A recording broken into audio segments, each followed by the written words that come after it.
Welcome to the ABR Festival. It's been 3 years since we've had it. And I wanted to start by, congratulating you, because since the last time I saw you, not only you are probably the world's most popular YouTuber, but you're also a best-selling author. Thanks to all of you, to be fair. Thank you. It feels good to get that book finally in your hands. Do you come this way a little bit from the camera? Yeah, it feels very unreal when you first get like the first copy and you're just like jumping around the room on your own. So, but I'm more happy that everybody else can read it too. And did any of you already read it? Did you write it? Would you recommend others buy it? Yes. So I'd like to talk about the book because I think it's an awesome thing to have done and to become a best-selling author in the process as well. So could you let everyone know why you decided to write a book? What motivated you to do it at this point in time? Well, since I was a small kid, since I could actually write my first words, I always wanted to be a writer. That was my big dream. I wanted to be a writer, and somewhere along the line, I kind of went down a different path, and I became a biologist, and then a geologist, and then threw all of that out of the window, and then became a YouTuber. And but now, finally, I did write a book. So for me, it was a really long dream that finally happened, and I guess I just had to ride around the world on a motorbike first to actually have a story to tell, to write about. So yeah. And what a story that you do tell. When you finally got that book in your hands, because you said you had to ride around the world, then you had to sit down and get it down all on paper. When you finally got that copy of that book in your hands, which is your life, what does it feel like to have your life in your hands? Rather terrifying, because the thing is, for me, on YouTube, there's always I feel like there's a very clear divide in what is Itchy Boots and what is Noraly. So I feel like when I'm, writing and making my videos, I am Itchy Boots. But there's of course also a private part that I always feel like, okay, this is mine, like I feel like you don't have to throw everything about your life on the internet. And so when I started writing the book, I kind of had the same idea, like, okay, there's a divide, but I don't quite know what happened, but apparently when you start writing, or at least when I start writing, things started coming out that I was like, what am I typing? And it became a lot more personal than I intended it to be. And so it was quite an emotional process actually for myself to actually now write all of this down, because it's part of the story of why I started doing all of this, which came from kind of a sad time that I always kept to myself. I always kept that very private, but now it's in the book, so oops. There's a flaw to the logic there, isn't there? Has anyone been watching Noraly's journey through the UK on YouTube? Yeah, I like. Do you like it? I put my hand up there too. Really enjoyed it. One of the moments I loved was your excitement at taking the book to, I'm going to pronounce this correctly hopefully, the Bodleian Library in Oxford. Oh my God, how amazing must that have felt? Yeah, that was really cool, because so my idea was, okay, I'm gonna pause my journey towards Japan for this book tour, and so I'm gonna pause this journey, do the book tour, so have these book events and then coming here. But I was like, I need something more, something fun to do while I'm here. So I had this. So apparently, when you write a book, then the publisher will send you like some free copies to give to like your friends and family. And I decided, you are my friends and family. So I brought those copies with me, and I've just been laying them like on a free book market. So I've been kind of like putting out little free books, and I've been dropping into bookstores to like little to just ask like, do you have my book? And then if they say yes, then I sign it. So, but when I was thinking about, okay, where can I drop like free copies? Then I had to think about, super famous library. What I actually didn't know, I only knew that later, so then I felt a little bit embarrassed, but it turns out that library has every single copy of every book published in the UK. So it's not really that special. It has like 13 million books, and either way, my copy would have ended up there anyway, because that's just what they do. They store every single book published in the UK. But anyway, it was still cool. There's going to be a big demand for your book, so 2 copies is better than one. There will be 2 copies now, yeah. And did you say you've been dropping them off at various parts of the UK? Yes. So if you pop into a shop and pick up Freeride, it could have been personally delivered by you? Yes, and in, wait, what's today? Saturday. In tomorrow's video, I dropped one in, I'm obsessed with your red phone boots, I find them hysterical. And I found one that had a library inside. Yes. I'm like, what? So there's also, I dropped my book in one of those, but you'll see tomorrow where the location is. If any, no, that's not going to be you then, right, who's going to pick it up, but if somebody is leaving tonight or tomorrow, going back towards Wales, then if you pick it up, then please let me know that somebody found it. One, we'll carry on for a second. So they could, both bikes are pretty fast. So there could be a stampede of people heading to North Wales. Don't finish our festival early, please, Noraly, please don't. Sorry, no, stay here. Stay here.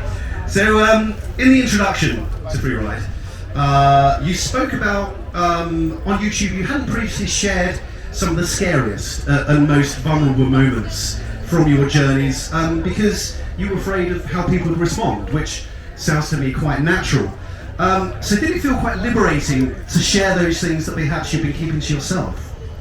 Yeah, so it turns, I mean, I still struggle with it. I've gotten a little bit better over the years, but I still struggle with it that when something goes wrong, which is totally my own fault, it is really difficult to keep on filming yourself. And in a way, this does not make any sense because I do my own editing, so it doesn't matter what I film. I can always decide to just cut it out and nobody will see it. But even knowing that, it's still my very first primal response when I make a mistake. I'm like, all the cameras off. I'm like, nobody is seeing this. So I literally feel like all of you are watching live through the camera, you know, like I feel like everybody's looking at me. So I'm like, no, nobody needs to see this. So I did that a lot in the first season. And also, I don't know, it is quite difficult to film yourself when you are just scared shitless. Sorry, excuse my French, but I think that is difficult. So I did struggle with that. But that's why I think now, with writing a book, I kind of finally had the opportunity to really make the story complete. So what is on YouTube is only part of the story, and now I feel like my life is complete. Did you think twice about writing some of those entries? No, I mean, I do think that once I've written a sentence, it's going to stay. Like, don't write words that you're going to delete again, so, yeah. That's probably a good lesson for life. Don't say words you want to delete later as well. Exactly. That's it. So, is anyone here from London? There's a few. I lived in London for a few years, and I know it pretty well, but I loved seeing your tour of London. It just threw fresh eyes. The enthusiasm for it was incredible, especially the policeman who stopped to just say, hi, I watch your videos. How have you been enjoying the UK? Yeah, so the London thing, this was absolutely crazy, and this is why I normally don't do this. So, you know, like now I've been bringing out 2 videos a week. So, but to be able to always have Wednesday, Sunday ready, scheduled, on time, I need time, you know. There's days that there's no internet, there's days that I'm sorting out other logistics, there's days that the weather is so bad I can't ride. So my content it's obviously never live, but it's also not like one day later. It's impossible to get this done, you know. So normally I make sure that I have enough time ahead, also for my own safety and also in case something goes down in a country. It's better if I'm already out of the country, you know, like for example, did anyone watch that video in Nigeria with the police? Yeah. So that went completely viral and I was getting death threats after. So because people thought because I filmed corrupt police, it was my fault that they got fired. But I was getting serious threats. So in that sense, I was really happy that I was already outside of Nigeria. I'll never be able to go back there, but I don't really think I want to anyway. That was pretty intense. Where was I going with the story? I'm getting a little bit distracted. We were enjoying London. Yeah, yes. Okay, so, but for London it was a different story because I picked up the bike on Saturday at 2 p.m. That was the King's birthday. That was the 14th? No, which date? You must know this. They're changing, tripping the colours. Any patriots here? Yeah, I had no idea that this was happening. So I picked up the bike at 2 p.m., started riding around filming. The next day, morning, again, film more, go back to Airbnb, edit, process the video, and then it was finished at 7:30. I was like, I'm in the UK, internet's gonna be fast, so I'm like, upload. Oh my god, it was like 1 minute for 1%. So I was like, oh, that takes like an hour and a half. I'm like, oh, this is not possible. So I am literally running around London with my laptop, you know, popping into restaurants and like checking, like, can I please use your Wi-Fi? Is it any fast? So it was a nightmare. And then I finally had it uploaded at 9:30. And then, you know, already the next deadline was coming up because that Wednesday I already somehow needed to produce another video. So it has been a little bit stressful, but the thing is, like, for the London video as well, like in some countries where I go to, all I really have to do is make sure that the cameras are on. And the people or the country will provide the entertainment, you know? Like, I'm pretty convinced, like, okay, some crazy thing will most likely happen anyway. That's the case in some countries, and I don't really have to worry so much about researching places or like thinking about what story I'm going to tell here. But for the UK, I was like, okay, maybe I need to prep myself a bit more. So there was a lot of I did on so much research. I'm like, okay, I have very limited time in London. I need to, you know, go past all these sites,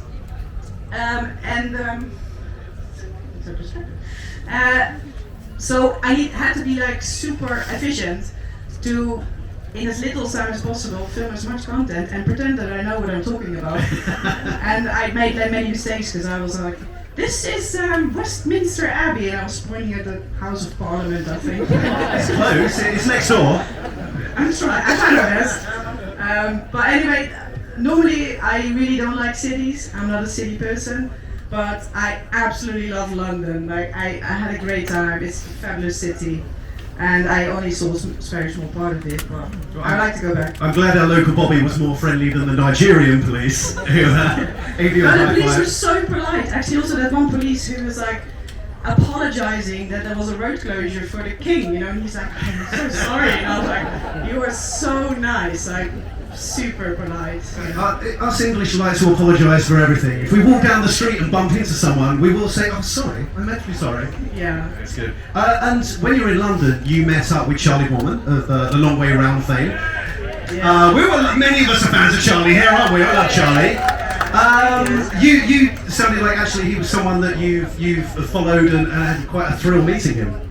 Yeah, well, I actually mentioned the Long Way Around in the book because I never heard of them when I started doing my thing. I don't know what I was thinking, maybe that I like invented this whole thing of riding around on a motorbike or something, but I just had this idea of like, okay, I have this motorbike, let's ride it to the next country. And then in Myanmar, that was the first time I met other people doing this, and they were all like, but have you seen the Long Way Around? And I was like, no, who are they? Like, didn't we just invent this? Obviously not. So it kind of, that opened, you know, this kind of window that I started reading, like, oh, there's this whole world out there, there's all these people doing this is amazing, you know?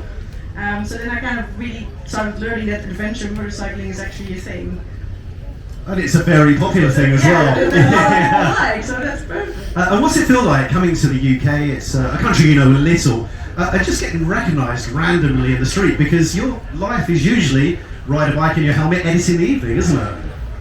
Yeah, it is a bit, I don't deal with it so well all the time, and so it's also part of the reason why maybe I try to go to more obscure countries where I'm pretty sure nobody knows who I am, because also for me, I really like to meet local people, and I like to meet strangers who have no idea who I am, I don't know who you are, and you have like an equal like playing field, you know, there's no preconceptions about anything.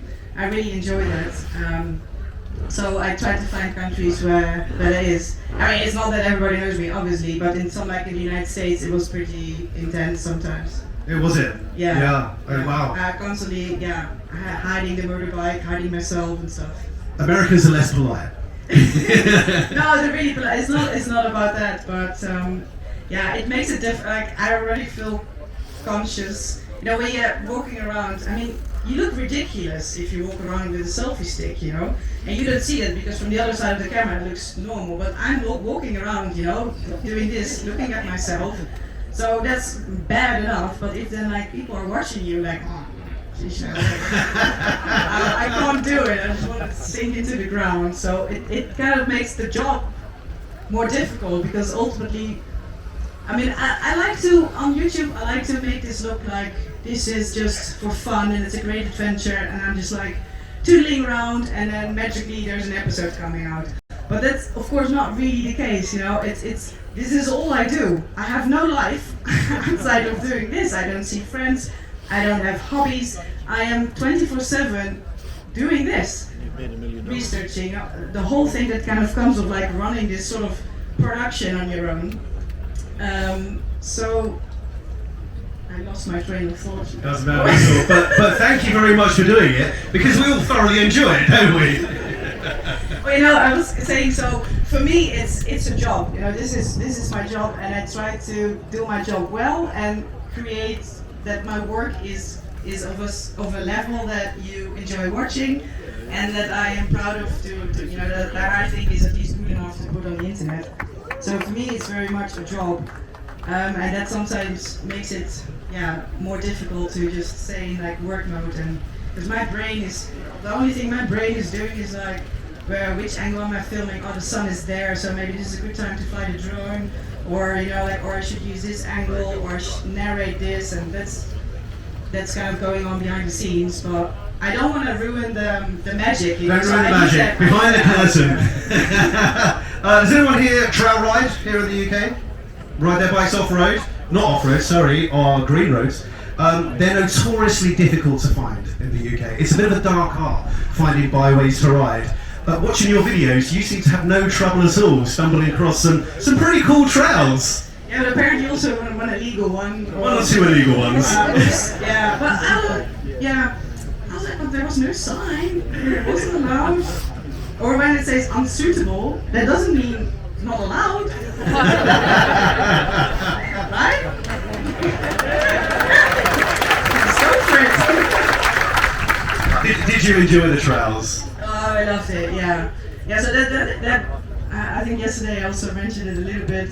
I was really curious what I was going to think about riding here because, I mean, the last years I've only ridden in like more difficult countries or like, you know, West Africa was really tough and then, you know, the accident and now the ride through the Middle East and, you know, what went down in Iraq and then with the bike and like, it's been really intense, you know, and the whole thing in Yemen with all these guns everywhere but I thrive on that, you know, I love it. It's just, it's such a rush, you know, so I like to kind of be like slightly scared all the time, like, and then just do it anyway.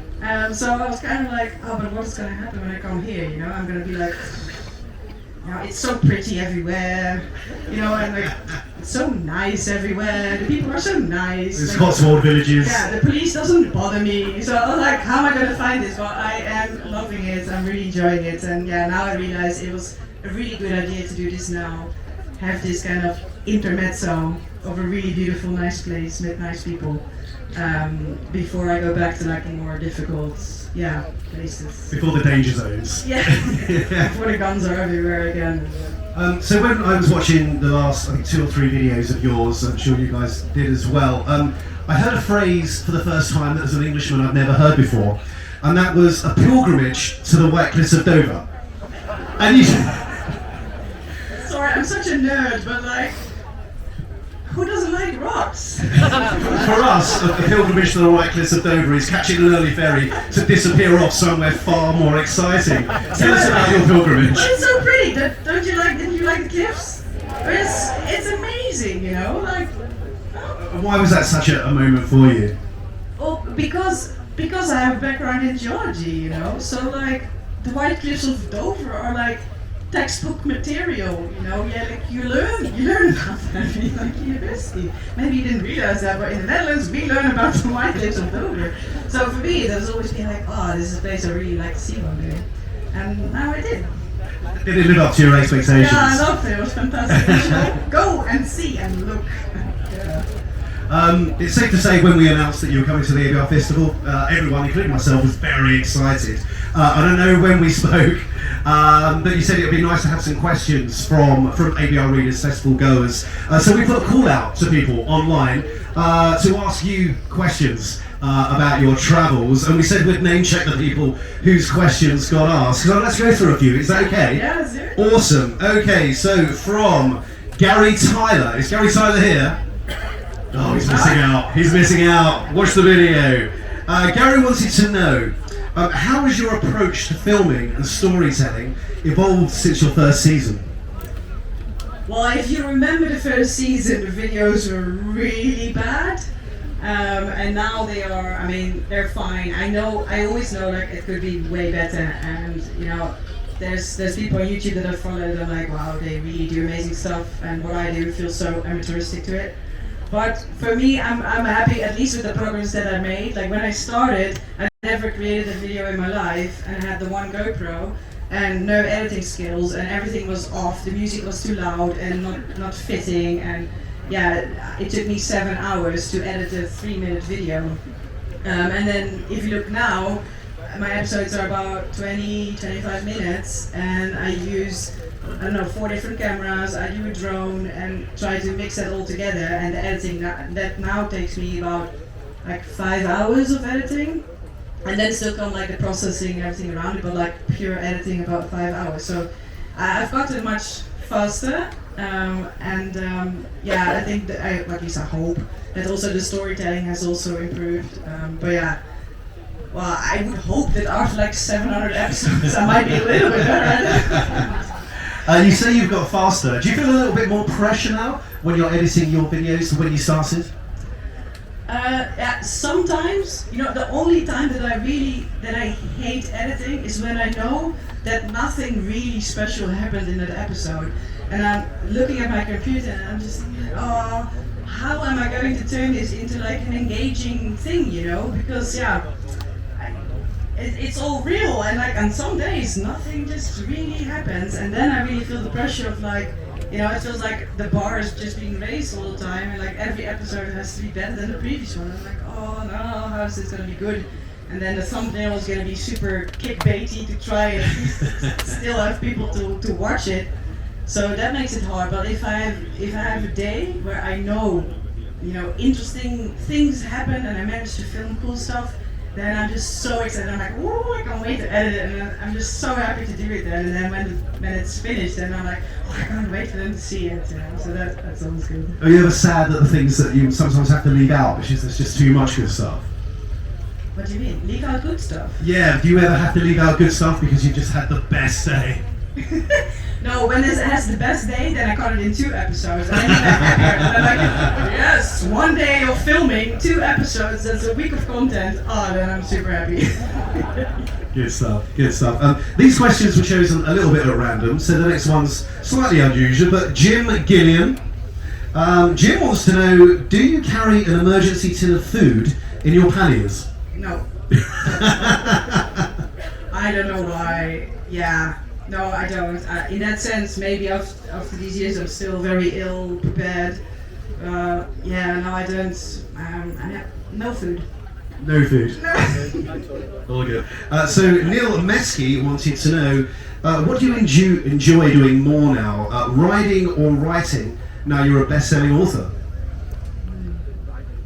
Now, the comparison is not really fair because it's not really the riding or the writing. Then it would be video making, I think, or writing, because nothing beats riding a motorcycle, right? So there's not really a fair comparison. But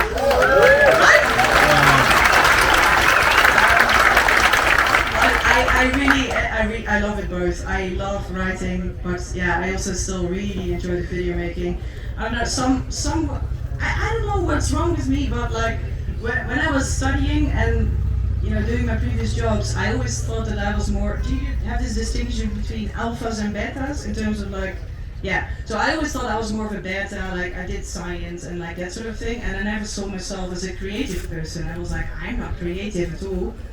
And now I started to realize that I actually really love to create, and whether it's in video making or writing, and that sometimes I announce, or sometimes there's a small break on the channel, and then always when I take a small break, I always feel very relieved and like, oh, I can have a break, you know, I don't need to think about the next episode, and then, but already then after a few weeks, I'm kind of like I miss the creating, I miss making something, whether it's in a video or writing, so it's 50-50. Do they both come quite easily to you, or is one of them harder than the other?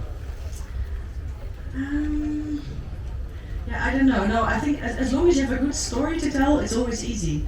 But so also for the book, for example, I was like, for example, the bit in the book that I crossed Myanmar and Thailand, nothing really happened there, or I didn't really have so much to say there.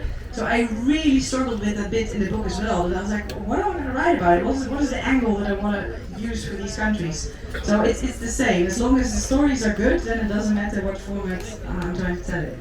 Good stuff, good stuff. This one is anonymous, because probably the person's handle was unrepeatable or didn't make sense. But do you see yourself writing more books when you stop travelling? If you stop travelling? Well, I already started my second book. Hey, way! But in Dutch, so I'm hoping to release the second book next year in Dutch, and then it may, hopefully it will get translated again, of course. But don't say stop traveling, because that's very scary. Never. No. Okay. Last year, after I had the accident in Tanzania, I suddenly found myself in the Netherlands for 5 months, mostly recovering from the lung thing. And it was the longest period of time I spent in the Netherlands in like 15 years. But when I just left Africa, like that journey broke me a little bit. It was so tough in so many ways. And I really started to think like, maybe I am done. Maybe this is it, you know. I am tired. That was really tough. So I was like, maybe it's it. And then I found this myself for 5 months in the Netherlands, and already probably after month 2 I was crawling up the walls, thinking, no, I can't. And that's a part that I also try to talk about in the book a little bit. Is that before I started Itchy Boots, I've always been a traveler. So I already traveled to 70 countries on my own before I started doing it on a motorbike. So the traveling part has always been there with me, and I've never been able to stay in one place for a long time. And I mean, I am Itchy Boots. I cannot bloody stay in one place. And it's like during the journey as well, often that sometimes I'm really tired after a really difficult day of off-road or mud or whatever. And if I then get to a place which is nice and comfortable, I'm like, okay, it's a good bed, there's internet, there's a hot shower, I like it, and then I think I'm gonna stay here and rest. And then the next day I'm like, let's go, you know. I'm just always so, like the curiosity is so strong that I just need to keep going. There's always more to see, more to explore, so yeah. I hope to keep on going for as long as possible. I take it you've never done a Netflix binge then? That would be a no. Just hold on, go for a while. We've got another question here from Daniel Jones. It's all about the motorbikes. You love travelling by motorbike, and it shines through so clearly in your videos. Daniel would like to know, do you prefer older motorcycles, or do you prefer newer motorcycles with a little bit of technology and some creature comforts? Yeah, for me it's always the motorcycle that you have at the moment in that adventure is always the best motorcycle. You know, that is your partner. You know, that's the motorcycle that's gonna take you through all of the challenges and all the barriers that you can find on your way. So you better like that bike. You know, build a relationship with the bike. It's just gonna be your only friend if you travel alone. You know. So obviously now that I'm riding. But, you know, I do have a little problem calling it a vintage motorcycle because it's the same birth year as me. So, it's the same. And I said, like, yeah, I'm riding an old motorcycle. I'm like, I don't really want to say that. But anyway, 1987. So now, of course, I'm in total love with this motorcycle, and it's just an absolute joy to ride. You know, it's what I always think is that if you look at your motorcycle, you need to feel that, you know, you need to get a feeling of like, ooh, you know, I'm gonna go on a ride. You know, it needs to, you know, it needs to be exciting. And I think because this motorcycle is really quite special, and there's so much done on it, and it's so one of a kind. You know, it cannot be replaced. And that was actually the reason why I put an air tag in this motorcycle, because I thought if something goes wrong with this motorcycle, it cannot be replaced. You know. And then, yeah, the bike got stolen in Iraq, and I only found it back because of the air tag, so that really saved me.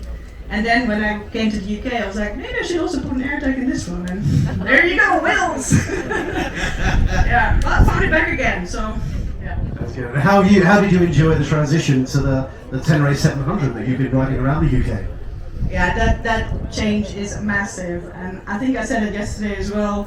You would hope so, right? After 40 years of developing a motorcycle, you know, it should be, you know, handling better. It should be, you know, an improvement in most parts.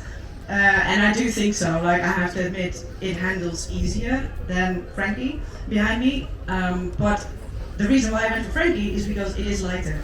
So now that I tried this T7 and I tried it on some trails and off-road, it is heavy. And for some reason, I don't know if that happens to you, but it's always, when I am on the trickiest part, the tank is always filled to the brim. You know, like, why can't I never arrive there with a nearly empty tank and like have at least a little bit of weight, but it always has a full tank. And yeah, I'm really scared to drop the T7 because I don't know if I manage to, well, hopefully I can pick it up, but that's the thing with motorcycles, it never falls down on a nice flat surface, you know. It's always freaking upside down in a ditch and very difficult, so... Yeah. You don't want to end up upside down in a ditch, definitely not. Okay, our next question is from Kiki Wrights, who asks, how do you balance riding time with the need to edit video, work on social media and do everything you need to do to be Ichibu's? Yeah, well, yeah, I already touched on that a little bit. It's just I don't do anything else. It's just, yeah, it's all I do. And I do like to always ride full days. I'm not someone who likes to ride for like a few hours only and cover a little bit of distance and stay again. Like, if it is a riding day for me, I prefer it to be from morning until late afternoon and ride, you know? I don't like to stop either. Like, I'm terrible at like stopping for photos. I hate it. When I'm on the bike, I just want to keep going. No stopping, keep going for as long as possible. And Frankie, that's actually really nice because the tank is absolutely massive and I get like a 400 kilometer range. On the T7 my range is much less, maybe also because I ride a bit faster on the T7. But yeah. Good answer. That's it. Excellent. So the next question is from Wayne Hughes, who was curious to know what's the hardest and the easiest border crossings that you've done? Okay. You've done a few. Yeah, there were a few. Like I think the hardest were the ones getting from Iraq into Iran and then back from Iran back again into Iraq. Those were really tough. And yeah, it's just in some I don't know why they make it so complicated, you know, it seems to be like a rule, like a border crossing has to be complicated and confusing, otherwise it doesn't count, or I don't know why they do it, but you're literally running around. I think it took me 8 hours to cross from Iran back into Iraq, and it was not 8 hours of waiting to be let through, it was literally 8 hours. I felt like I walked a marathon of like running here, getting a pink paper, running there, paying something, running there, getting a yellow paper, and it was just for 8 hours straight. That's the procedure, and you wonder like, how does this work? I don't know, but that was a really tough one. And also because, okay, I didn't actually share this anywhere. I knew. So when I was there, Iraq decided to do a population count. So they announced we are going to close the entire country, both the outside borders and all the inside borders. It was really like going back to COVID times. Everybody had to stay home, and then somebody was going to go home by home to count how many people live in Iraq. How long did you think that would take? 3 days. 3 days. 3 days. And I heard about it. I was like, you have to be kidding me. And at that time, I had just crossed into Iran because I had a little bit of a visa problem, right? So to really cross Iraq, I had to go quickly into Iran, ride a little bit in Iran, and go back to Iraq. So I was in Iran, and I knew they're going to close the border for 3 days to count the people. So I was in a rush. I was like, I want to be back in Iraq because I already felt a little bit uncomfortable in Iran, which you might understand now, you know, with everything that's happening. Already then it was a little bit of tension. So I was like, I don't want to stay in Iran, I need to make sure I get back to Iraq. So, and then it took a really long time, and then they gave me the wrong stamp, and they were like, you cannot leave Iran because there's a wrong stamp, and anyway, it was a whole thing. And then I finally reached Iraq, and it was already dark, and I couldn't make it to a hotel, and I also knew, like, now the country's gonna lock down, so wherever I end up now, I will be stuck there for 3 days. And then luckily, so I met this guy at the border who was like, oh, I'll help you. So I'm like, okay. And then he said, come stay in my mom's house. And they kind of thought that tourists would be able to travel freely, but no, of course not. So then I stayed 3 days with Mohammed and his mother in his house. And that's when we got a little bit bored after day one, so then Mohammed was like, let's go ride our bikes. And I was like, but we can't, like, it's all locked down. He's like, no, it will be fine. And that's also the reason why there was so much police in those episodes, because we were not allowed to do that. And then, there's another story that also didn't share. Okay, so what happened then? So Mohammed was like, I'm gonna take you to a really cool place in the mountains, right? That's where Saddam Hussein was like fighting with Iran, super cool. I was like, okay. So, and he's like, bring your drone. I was like, I don't think that's a good idea, you know, like, it's like the border area, that's usually not a great place to fly a drone. I was like, it's probably not allowed. He's like, no, we do it all the time. And somehow he convinced me, and I was like, yeah, okay, I'll bring my drone. So I have the drone in this hip bag, and then we got stopped by the police, and they're like, we're gonna take you to the police station. So I was like, okay, why? I don't know. So they take my passport, so my passport is in a police car, riding in front, and Mohammed and I are riding behind. I have no idea where we're going. So then, they take us right into this police station, which is full of police and military. And they take me to like this room, and so I'm walking around in this police station, surrounded by like all these guys, with my freaking drone there. Oh no, why did I do this? They're gonna find it, they're gonna say what's in the bag, and what I'm gonna say. So and then they questioned me a little bit, like, what are you doing here? You know? I was like, I just came from Iran, and I don't know what I'm doing here either. Looking around. Yeah, just being a tourist. And then luckily nobody asked me what was in the bag. They didn't find my drone. And then since we managed to get through, I was like, well, might as well fly it then. So that's why there is drone footage in that video. What was Mohammed's mum's cooking like? Oh, delicious. Oh man. Kebab in Iraq is different to kebab in Stratford-upon-Avon. It's nothing like you've ever had before. They really have the best kebab ever. Like, it's really yummy. Does it feel special? It's happened to you a lot. Does it feel special every time you're welcome into someone's home like that? Yeah, it does. Yeah, and I also always feel like I don't want to film. If that happens, I usually don't film inside somebody's house.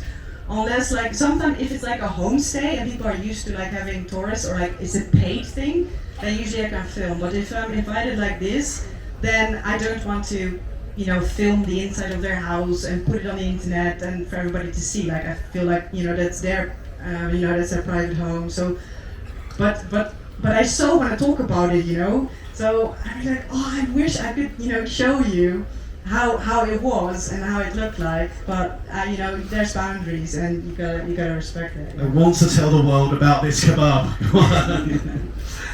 Next question: of all the bikes you've ridden on your adventures, which was your favorite? Yeah, the one that I was on at that time. I think but something will always be a very special motorcycle because that's the one that got it all started. So in that sense, that's definitely a very big one. And then, of course, Alaska, the Honda CRF 300 Rally is also a very big one because that's the bike that I did by far the longest distance with. That was like 65. I think they did 65,000 kilometers on that one. So yeah, that creates a bond, obviously. But now it's Frankie. You're happy with Frankie? Yeah, I'm happy with Frankie. Yeah. Well, this is a handle on Instagram, Press On Regardless. What are your top tips for staying healthy on the road and avoiding food poisoning?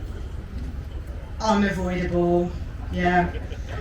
I don't have any tips other than just, if you're gonna do something like this, you're gonna get sick and you just go through it and deal with it. But yeah, I'm always, you can try prevent things, but I think it's better to have the mindset of accepting that things will go wrong, you will get sick, and just mentally prepare yourself for that, and then when it happens you're like, oh yeah, there it is, yeah, I saw that coming. So. My next question, I think, has got quite an obvious answer from Helen Ranking. Have you ever been scared on one of your trips? Never! Me? No. Yeah, no, oh yeah, of course I've been scared. Yeah. You might have turned yourself off at the bottom there. Just read that. Hello? Yes. No, it's not working. Oh, it is. Oh, yeah. Oh, hello. So, there has been moments where, I like to do really remote stuff that I am the only person here in a diameter of, 200 kilometers, right? That's a very special feeling. And I really like it. But sometimes when you are really in your mind confronted with it, it can really freak you out. And I remember that happened when I was crossing the Western Sahara. And I knew it's going to be 600 kilometers, of which the majority, there's no villages, there's no people, there is nothing. Maybe I bump into another traveler, but most likely not. And I felt like I did prepare myself properly for that. I had an extra water bag. I was like, okay, I got water, I got fuel, I got the track, okay, let's go. And I felt pretty nervous in the beginning. I was like, okay, it's gonna be fine. And then I started to relax, and I'm just riding. It's pretty flat, so you can't really see much. And I'm riding, and then I come across this one tiny little tree, and I thought, oh, this is a good time to have a little break. So I sat down under the tree, eat some dates, and I was like, oh, it's a good drone shot moment, right? So I fly up the drone, and then as I do that, and I fly I just see one dot, which is the tree and myself on the motorbike, and it's just one dot in just a sea of absolutely nothing. And only then you kind of really realize, like, oh man, there is nobody. And I mean, I have like this Garmin InReach, that has saved me a few times. I've used it a few times when I had the accident in Africa, and like it's helped me a few times. But right there, even if you can use it, I was like, it's gonna take so long before somebody even finds me or gets here or whatever. So then you just suddenly really consciously like, oh, okay, yeah, this better go right. No, there's no room for error. Don't make any mistakes.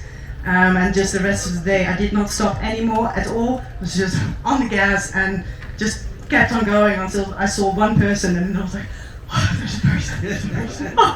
So yeah, I love solo travel until a certain extent. Sometimes it's really nice to see another human being.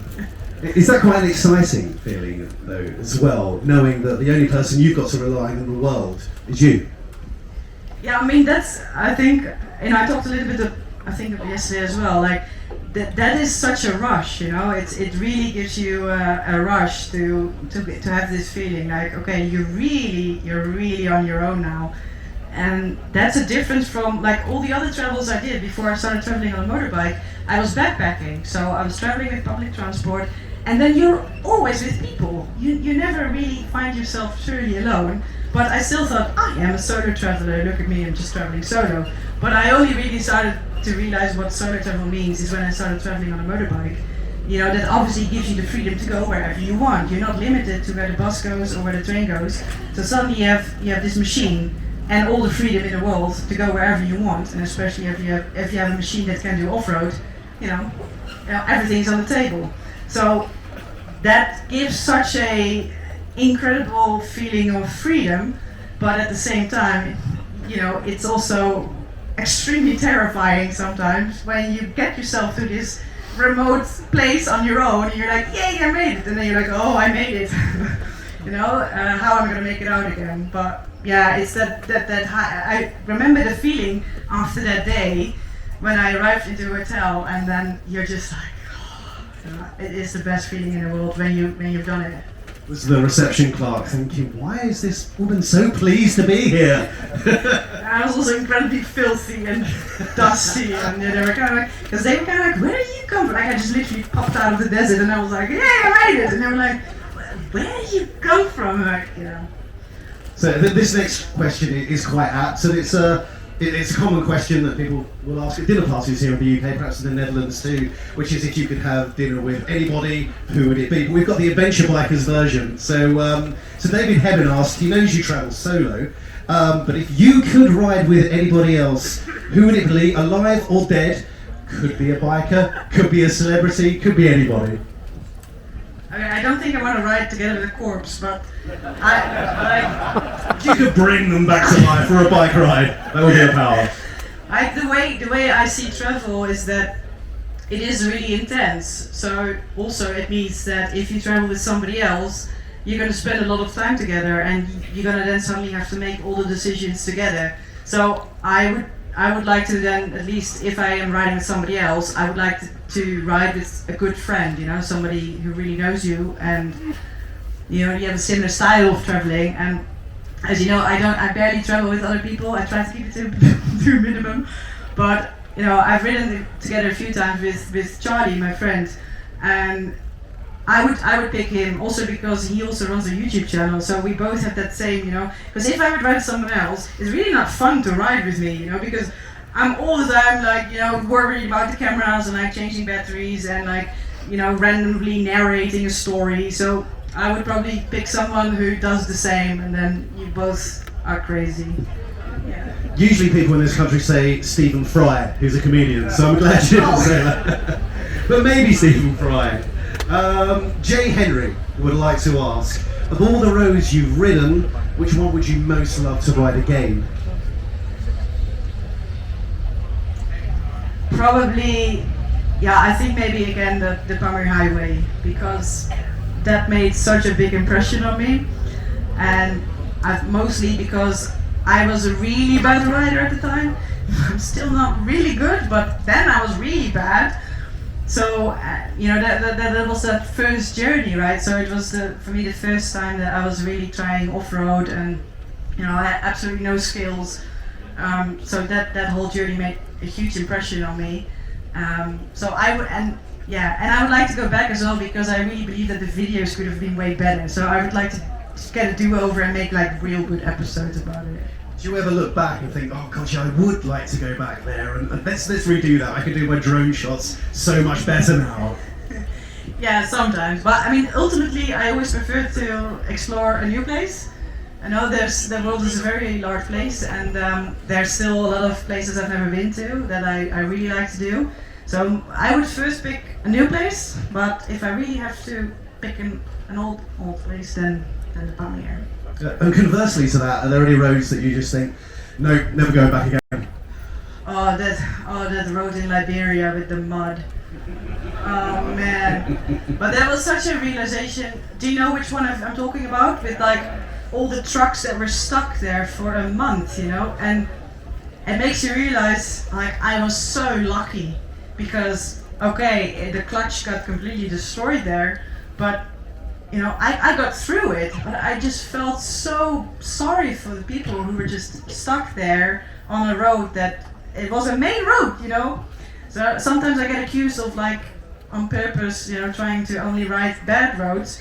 Okay, sometimes this is true because it is more fun, but in this case, you know, it was quite a major road and just so difficult. So it was really hard to see that everybody was struggling there so much, and just machines getting broken and people having to camp literally in the middle of the forest for a month. So yeah, I wouldn't want to do that again. Let's not go back there again. The drone shot. Yeah, and kind of linked to that, Steiny has asked, what motivates you to keep going when things get really tough? Well, so often I don't have a choice. Yeah. really. So yeah, I think yeah, you just have to keep going. I mean, like yeah, I mean, I do turn around. If I'm like, okay, this is too much or whatever, if I can turn around, I do. But in a lot of the cases, it's just not possible. There's one way, and you have to commit. If you start it, you have to finish it. So I don't think you really need motivation. You just realize it just has to be done, and you just gotta get on with it. Just keep on going. Just keep on going. Just don't think, just do. You mentioned earlier you like to ride in new places. Where's top of your bucket list? Well, so I really want to go to Japan, although I think I maybe want to see Japan more for its culture, the food, the site, because everybody's telling me that there's not a lot of off-road that you can do in Japan, so it might be more road-based. Plus, at this point, I don't even know if it's going to be possible to ride Japan with this motorcycle, because they have really strict rules if you bring in a foreign motorcycle. So I actually don't even know if it's going to be possible.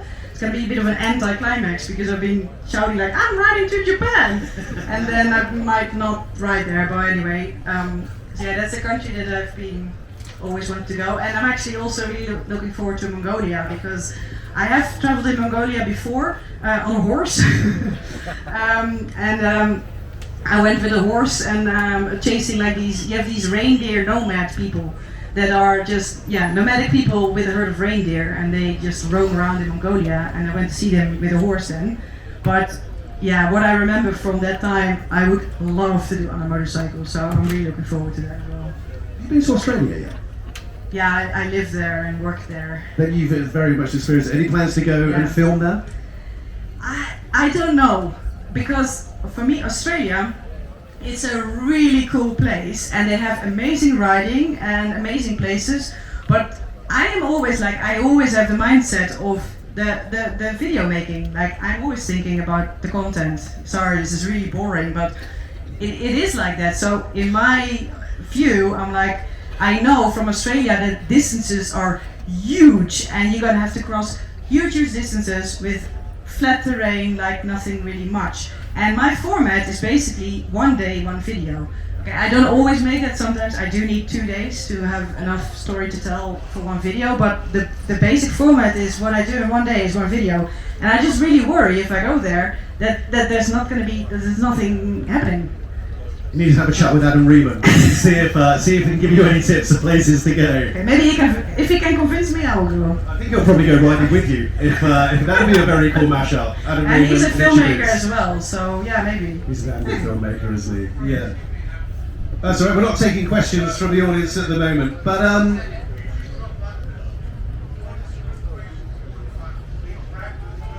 okay. I think people would like to hear from Noraly rather than yourself. Can we ask this chap?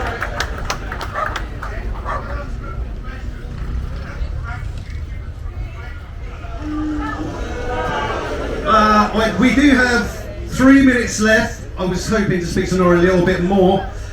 We'd like to hear from her. So I don't know if this chap could leave.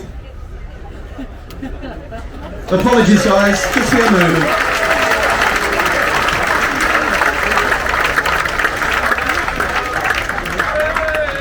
Thank you for your patience. Apologies for that. I think people are probably going a real thrill having their questions asked to you. We did put the call out a while ago. I've got one. In that they say that travel is the best education. It helps you grow. How do you think you've changed over the years of travelling the world? I don't know. maybe you feel that I've changed since. Well, I've definitely gotten older and I have grey hairs now, but. I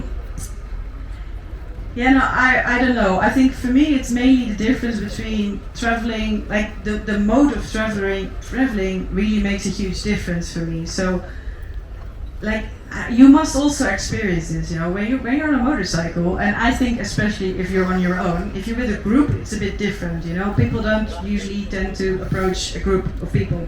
But if you're on your own, and because you're on a motorcycle, instead of a car which is completely closed, you are very approachable, and if you open your visor, people must start talking to you too, right?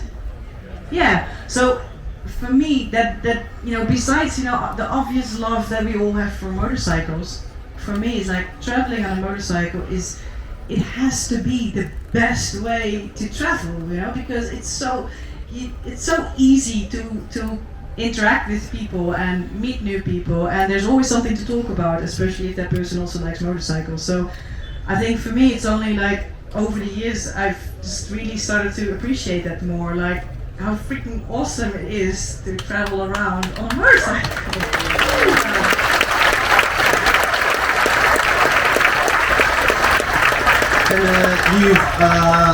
I'm assuming many people have been inspired to ride by Noraly here. You are, wow, we've got a new rider. You are an inspiration, and I know sometimes it does feel a little bit overwhelming to you, and you've said that to me in the past. But if you could give a message out there to people looking to go out and embark on their own adventures, what would it be? Yeah, but why are you waiting? Tell me, what is holding you back? Yeah, I don't know. I've never had that feeling of like something is holding me back. If I want something, I go and do it. So yeah, what are you waiting for? I mean, if you want one of those kebabs, you got to go back to Iraq and get it. Go to Iraq and get a good kebab. Noraly, I'm afraid we are out of time. It's been an absolute privilege and so enjoyable to hear about your travels. Everyone, give it up for Richard Motes!